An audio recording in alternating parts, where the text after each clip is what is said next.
Now we showcase Zimbabwe, rural, peri-urban, urban, everything. We're going to market not only Zimbabwe but also the continent.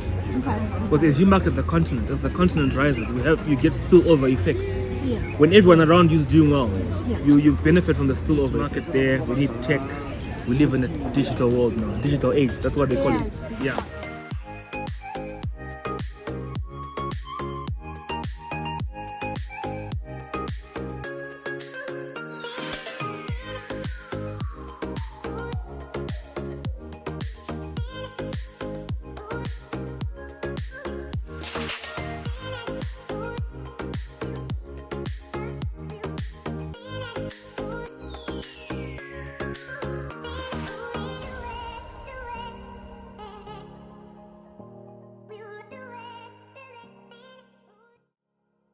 Hi guys, and welcome back to my channel. This is Sandra on Beyond Absolutely, a place for understanding tech and creating exciting narratives around it. So today I'm having lunch with Mr. Zim, Mr. Zim. yes. Yeah, I'm here with Sandra, guys. It's amazing, huh? And we're going to be talking about technology in the tourism space and real estate, right? Yeah. And the future of Mr. Zim projects in Zimbabwe generally. So join us as we have lunch. We are at Queen of Hearts, and Queen of join us Hearts. as we have this dialogue together. Mr. Zim is actually a Pan-African channel. So right now we showcase Zimbabwe. The next phase we're going to introduce drone shots, aerial Nice. views, and what we do. Definitely. We're going to cover every square inch of Zimbabwe, Okay. the rural, peri-urban, urban, everything. We're going to cover everything. But then we're going to go beyond just Zimbabwe. And we begin to travel through Africa, Kenya, Zambia, Mozambique. Because we want to market not only Zimbabwe but also the continent. Okay. Because as you market the continent, as the continent rises, you get spillover effects. Yes. When everyone around you is doing well, Yeah. you benefit from the spillover effect. Yes. So Mr. Zim will definitely go to, eventually become Mr. Africa, if you can call it that. Yeah, Mr. Africa. Got a few questions which we're going to answer here today. So I've seen in your videos you do travel a lot to like Huh? Big Falls, Vumba, Nyanga, etc. Yeah. Do you think the Zimbabwean tourist is represented well, like on the web, for other people outside to then see on websites? Is it really represented well? No, not really. No. Our tourism marketing needs more effort. People don't really know. I think whenever I talk to a foreigner, most only know Victoria Falls. Okay. And they think it's in Zambia. Something is in Zambia because Zambia is marketing. Yeah. Okay. You see, it needs to be, we need to up our game in terms of marketing so that people know what we offer. People do know Vic Falls. When I went to Vic Falls, actually, I met some tourists from the USA. All they knew about Zimbabwe was Big Falls. Vic Falls. They only knew the falls. We need to market everything else. But also we need to come in with the infrastructure, Yeah. right? So if a tourist wants to go to Vic Falls for 2 days, they just fly into Vic Falls and they fly out. But if a tourist wants to go to Nyanga, they have to fly to Harare and then drive for 4 hours or 5 hours to Nyanga. So we need the infrastructure whereby we have airstrips or smaller airports whereby, we can connect a small flight to, and I think it's about to happen in Mutare. I read something about an airport in Mutare. To market there, we need tech.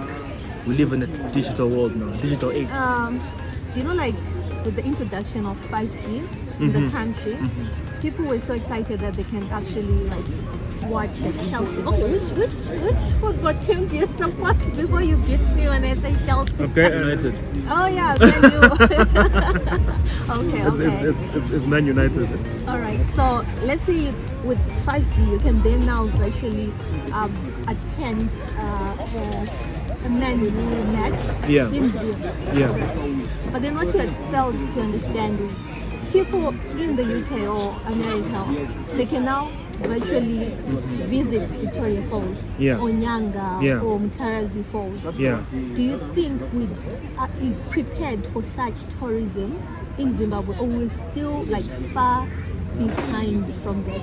In as much as the 5G network is being introduced, do we have the right infrastructure for it? I think no, not yet. And I don't think many people know it. I don't even understand it that much. I mean, if someone wants to visit virtually, we just need then to find a way on how we can cash out on that. If there's a way of cashing out, then we welcome it. If there isn't, we need to start being innovative and think of ways of cashing it in. But as far as I know, 5G is not that talked about. At least in my circles, we don't really know what it is. Yeah, we don't know. Okay, so for those who don't know, I put a video on 5G. 5G, yeah. In Zimbabwe. I actually have one. Oh, is it? Up, yeah, in the next few days. Okay. So the question comes from people who are looking for places to rent. There are a lot of agents that charge ridiculous amounts for you to just look for a place to rent out. Sometimes they can even charge you like $150. Wow. Some are bogus. Yeah, most are bogus actually. Yeah. So yeah, that's problematic. Yeah. So do you think you could have a tech application, a tech app, or website where people can just log in, Mr. Zim, showcase these places, something that people can see that's not bogus, that's affordable, that's safe and everything. Yeah, it's safe. Yeah, no, I think absolutely. I think we need that kind of application. I would prefer to have it as an Android application where you go to the Play Store, you download it, and then you do it on your phone. Because a website is kind of difficult to navigate on a mobile, right? Somewhat. Only Android? What about the iPhone? Yeah, okay. Let's just say cell phones. Oh, okay. On cell phones, yeah. Cell phones, Android, Apple, any other software. Is Symbian still there? No, it's Windows maybe now, Nokia. Windows. Okay, not really. Like, yeah. So whereby property owners can upload their homes, and then us, the property seekers, can look for rentals there and maybe reserve for 2 hours as you go and view. And then if you don't like it, you untick the reserve and things like that, and then you find a way of charging. That will make it really, really easy to get a place. Because right now, if you want to move from Greendale to Chitungwiza, you have to go on Facebook, or on Deep League, or I don't know, it's early 2000s kind of technology, or an agent, or you have to go to the shops, look for an agent's number. An agent will charge you $20 just for meeting him, $30 for viewing, and when you get the place, you pay something. It's really it's cumbersome, and sometimes they don't get you the place even after paying. So yeah, we need that kind of innovation, to improve the property market. Yeah. And do you think this is in result to real estate agents offering the same service but charging an extra cost to your rent? So people saw a market into doing this, but then it's haphazard. It's not organized, right? Yeah, it's not. I think with real estate agents, right? They are too formalized. So some people want to rent properties without even having leases. Yes. So for someone who's looking for 2 rooms, a $60 2-room in Sunningdale, that person would not go to a registered real estate agent, because to the agent, that's also small business for them. You understand? The agents, the realtors are doing more of the full houses, the more substantial type of rentals, the commercial rentals. But the small places, if you want to go and rent in Barre, 1 room in Barre, a realtor will not help you with that. So people end up going to agents. So I think technology can come in to close that gap. There's a big gap in the market. Some people are trying to do it in other countries. Yeah. I think it works. I think it helps and it works. And then coming back to that application, would you do something similar in terms of land? I've seen a lot of people cry foul that they've been sold a land that is owned by other people. Yeah, exactly.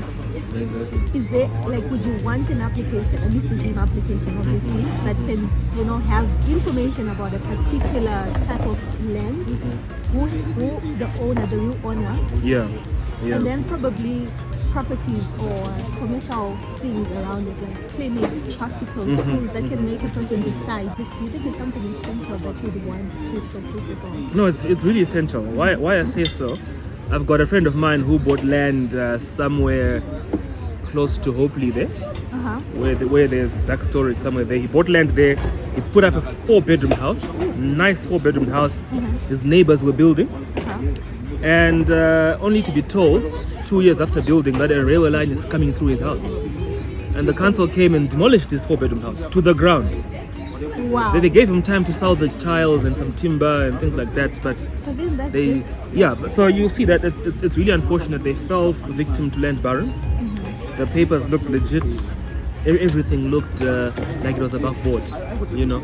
So I think an application whereby it's guaranteed that it can verify land, it can verify stands, it can verify legitimacy. But of course that then needs council input. Yeah, so we need an application whereby you can verify land. Whereby when someone wants to develop land, they log it in maybe on that application. We go to council, we verify the authenticity. So before people actually buy, you can then, you're sure that if you see it on our application, it's legit. And there can never be double ownership because it's technology. You can't double allocate, because sometimes you get double allocations whereby two people buy the same stand because people are using manual books. So mistakes can be made. A genuine mistake can be made. Two people buy the same land. You go to your stand and you find someone building. You take out your invoice and your papers, they take out the invoice and their papers. Those kinds of things. So I think an application will really help in terms of legitimacy, in terms of even the speed of processing land. If you have a large plot and you want to subdivide into stands and so on, with technology it can be done more quickly. So I think it's really essential, and we need it. And I know you can do some land. Yeah, definitely. Yeah, Definitely. I'm so- already thinking of different use cases, and I'm thinking like currently you have like well-established companies that are doing it, but they cannot cover the whole area. So it's only probably for that part. So as a user, you then have to compare different sites and just, Different sites. so Some it's an sites- integrated one. Yeah, if it could be integrated, yeah. So maybe you need an integrated website where you take from all the websites and you throw in there. What are the future plans of Mr. Zim? What do you expect to see more? Mr. Zim, Yeah. We're gonna go beyond just Zimbabwe, and we begin to travel through Africa, Kenya, Zambia, Mozambique, because we want to market not only Zimbabwe but also the continent. Okay. Because as you market the continent, as the continent rises, you get spillover effects. Thank you so much, Mr. Zim, for Now it's been a pleasure. having me here. Had a pleasant time doing this interview, and I'm sure Roscoe did too. Yes, Roscoe Zim. Can we call him Roscoe Zim? We're still good, eh? All right. Thank you so much. We're enjoying ourselves. I just had lunch with Mr. Zim, and we did have like a little chat regarding the technology space in the real estate and tourism in Zimbabwe, because that's what he does mostly, that can assist us. So if you are an accommodation in Zimbabwe, do let me know like what kind of applications that you use. Let me know your process when you're looking for a house, your stories, if you want a technology platform that can just integrate all this at the right time. We can't wait for the drone shots. We can't wait for different technology platforms in the real estate